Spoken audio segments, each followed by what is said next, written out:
Benvenuti a questa nuova video esperienza. Oggi vorrei mettere alla prova stabilità e correttezza della frequenza di due generatori di funzione. Per la precisione quelle di un HP 3320A ed un HP 8904A. Questi due generatori sono di tipo sintetizzato, cioè la precisione della frequenza del segnale generato è mantenuta da un circuito a microprocessore. L'HP 8904A lavora sino a 600 kHz ed è stato pensato per operare in ambito audio o comunque dove ci sia la necessità di segnali precisi a bassa frequenza. Può generare segnali dell'ordine del volt, ma anche di soli alcuni microvolt, con una precisione ed un basso rumore interno che vi lasciano sempre molto impressionato. Il 3320A invece estende la sua operatività sino a 15 MHz ed il suo livello minimo è di 18 mV RMS. Per entrambi stiamo parlando di segnali sinusoidali, mentre per le altre forme d'onda che possono generare l'estensione in frequenza è più contenuta. Sono due dispositivi molto versatili, precisi e stabili. Proprio per questo ci permetteranno di concentrarci sulla misura e dimenticarci di loro. In questo video vedremo solo alcune delle numerose funzionalità possedute da queste due elettroniche della Hewlett Packard.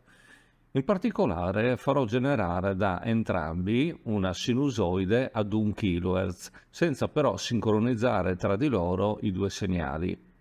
Applicandoli entrambi ad uno oscilloscopio potrò verificare quanto deriveranno uno rispetto all'altro. Quello che mi aspetto è una leggerissima deriva dovuta al fatto che i due generatori non sono sincronizzati tra di loro. Come possiamo vedere da questa immagine, dove ho tracciato due sinusoidi di frequenza molto simile, ma non uguale, si vede chiaramente come la sinusoide a frequenza più bassa, la traccia viola, e quindi con periodo più ampio, con il tempo appaia ai nostri occhi derivare verso destra. Teniamo ben presente che una differenza di solo 1 Hz tra i due generatori porterebbe ad avere una delle due sinusoidi, quella non triggerata, che scorre velocemente sull'oscilloscopio. Vediamo un esempio pratico per avere ben chiaro quanto qui ho appena affermato e perché cerchiamo di procedere per verifiche concrete più che per supposizioni.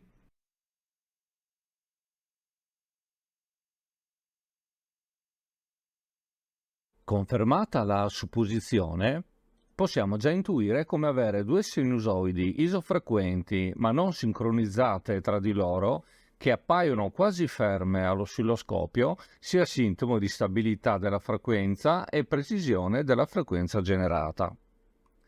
Per approfondire questo aspetto, diamo uno sguardo a questo foglio Excel, dove lo scarto di frequenza è calcolabile in base al tempo e viceversa. Qui per il tempo si intende sempre quello necessario per avere uno sfasamento di 360 gradi tra le due forme d'onda. Vediamo che uno scarto di solo 1 Hz tra i due segnali ad 1 kHz comporta che la sinusoide a frequenza più bassa ci metterà solo un secondo a ritardare di ben 360 gradi. È chiaro che in un contesto di questo genere la visualizzazione all'oscilloscopio non sarà certamente statica come abbiamo appena visto. Pertanto, ottenere all'oscilloscopio due sinusoidi quasi ferme una rispetto all'altra sarà un indice di buona stabilità e precisione dei due generatori. Più tardi, se vi farà piacere, possiamo vedere assieme da dove nascono queste semplici formule. Vedrete che non è nulla di così complicato.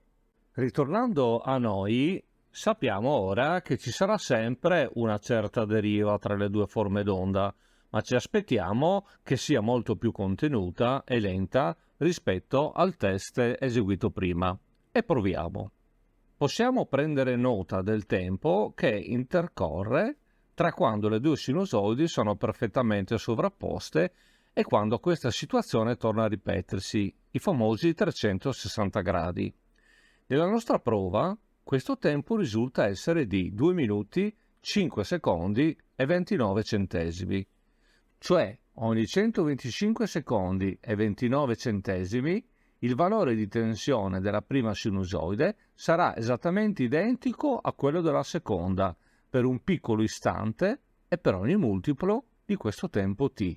Possiamo allora scrivere l'equazione delle due forme d'onda all'istante t e affermiamo che la seconda sinusoide, quella che deriva rispetto alla prima, al tempo t avrà una fase identica alla prima sinusoide più 2π radianti, i nostri 360 gradi.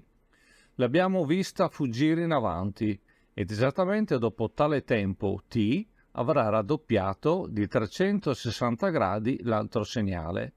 Eguagliando le due funzioni seno, queste dovranno avere uguali i loro angoli. Questa è una semplificazione perché la trigonometria è ben più precisa in merito, ma per i nostri calcoli è sufficiente affermare così. Ponendo F1, la frequenza generata dalla KP 33120A, esattamente ad 1 kHz, questa è una nostra supposizione, e ponendo il tempo t riscontrato, riusciamo ad ottenere che F2 è pari a 999,99202 Hz. Cosa possiamo affermare sicuramente con questo valore? Possiamo affermare che delta F uguale a F1 meno F2 uguale a 0,00798 Hz, cioè che le due frequenze differiscono tra di loro all'incirca di 8 millesimi di Hz, che cioè tra di loro mantengono una differenza di 8 parti per milione rispetto alla frequenza di 1 kHz. Come possiamo verificare la bontà di tale dato? Sarà corretto semplicemente impostando F1 a 999,992 Hz ed F2 esattamente a 1000 Hz. Se i nostri calcoli sono giusti, dovremo vedere sull'oscilloscopio che le due sinusoidi derivano molto poco una rispetto all'altra. E quindi proviamo.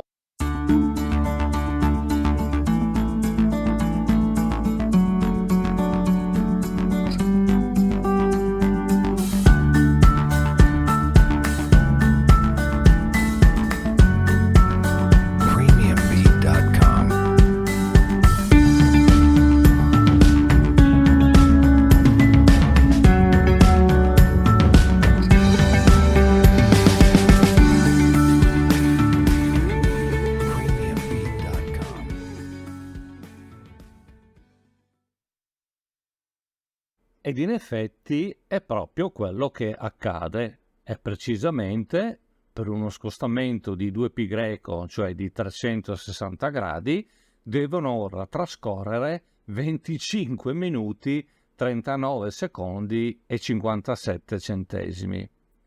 Nel video il contatore si ferma a 42 centesimi per un errore nel montaggio del video, abbiate pazienza. Che come possiamo vedere questo valore di tempo t di oltre 25 minuti riduce lo scarto tra i due segnali F1 e F2 a meno di 7 parti su 10 milioni rispetto ad 1 kHz. Per essere due generatori non sincronizzati mi pare un bellissimo risultato e significa pure che i nostri calcoli e conclusioni sono corretti. Approfittando di questa stabilità tra i due segnali, posso giocare con la loro fase. Utilizzando la funzione phase presente sull'8904A, ritardo la seconda sinusoide di 180 gradi, poi di 90, di 45 gradi, di 2 gradi, di 10 gradi e alla fine la rimetto a 0.